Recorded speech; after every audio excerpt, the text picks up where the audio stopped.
Hi guys, due to the current working from home situation for all of us, we've been wanting to keep these recipes going on a weekly basis, so we're going to try and do it as long as possible. So what was supposed to be a Saturday special is now a Wok Wednesday.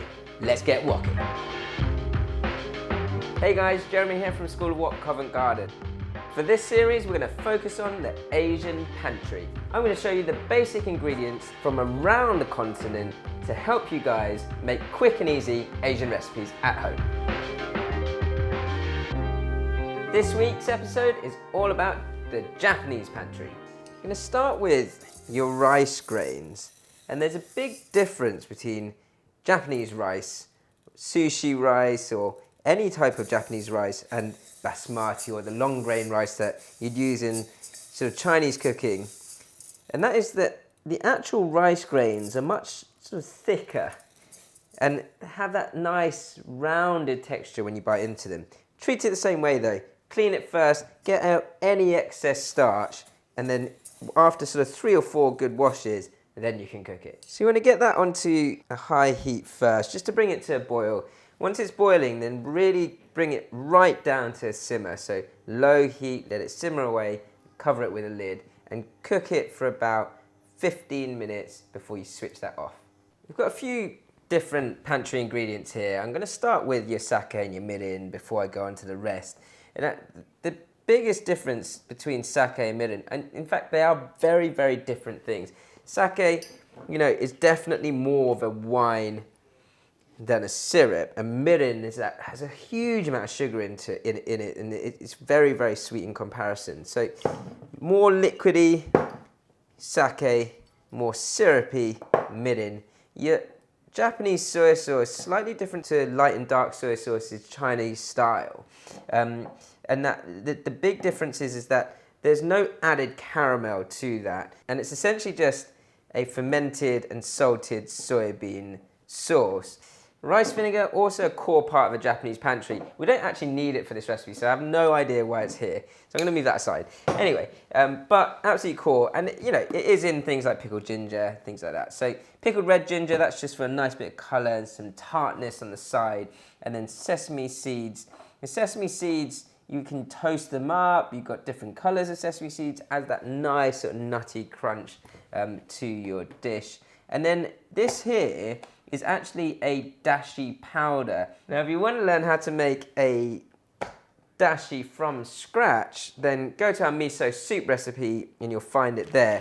It starts off with your dried kombu and your bonito flakes, but this is really quick and easy as well. So if you can get hold of a quick dashi powder, it works a treat. So when we're talking about balancing sort of Japanese flavors like this, it's more savory, salty, and sweet, rather than anything too spicy. I've got some thinly sliced beef here, and it's got to be nice and sort of fatty. You've got a bit of marbling inside. Now I'm going to go for a couple of tablespoons of light soy and mirin, so we get a nice balance of saltiness and sweet flavour. And then to top up that caramelized sort of sauce or broth almost, we've got a tablespoon of sugar and some sake, and we've got your dashi there as well. And this is almost like a braised onion beef dish rather than a seared beef dish. Mirin, soy, sake, tablespoon of sugar, and then we've got your quick dashi, which will add that nice flavour of the sea, that savoury flavour. I'm going to bring that to a boil, and then add your chopped or sliced onions to that. It's very, very simple home cooking. It's just some braised strips of beef on nicely steamed Japanese rice. Very, very easy to make. So I like to leave this for 4 or 5 minutes. Just reduce down and also soften those onions up before you add your beef. Now I've got really good quality steak here that we've actually just sliced up ourselves. You can buy really thinly sliced bits of beef or steak in the Japanese and Chinese supermarkets too. Just spread that out nicely,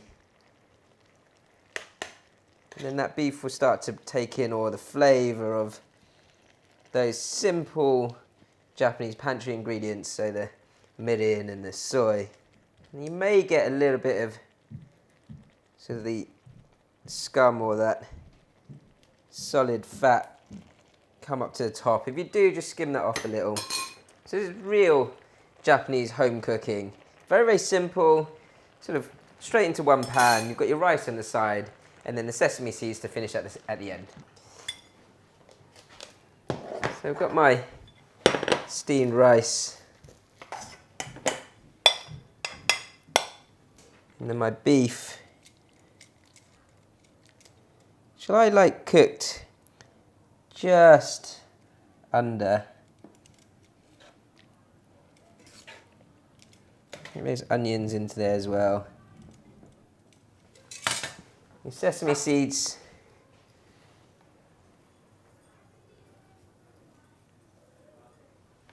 Over the top.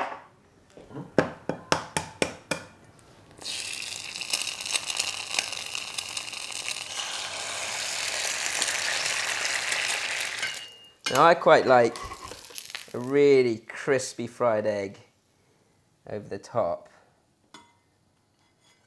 And then I've got some of the sauce that I've just strained through a sieve, just so I didn't have to worry about skimming the beef too much. So your gyudon, showing you guys some simple Japanese pantry ingredients. Get into that yolk. Got that red pickled ginger as well. Always nice to have a bite of a fried egg. It's the braised onions that get me on this simple dish, because I never really think to cook onions like that.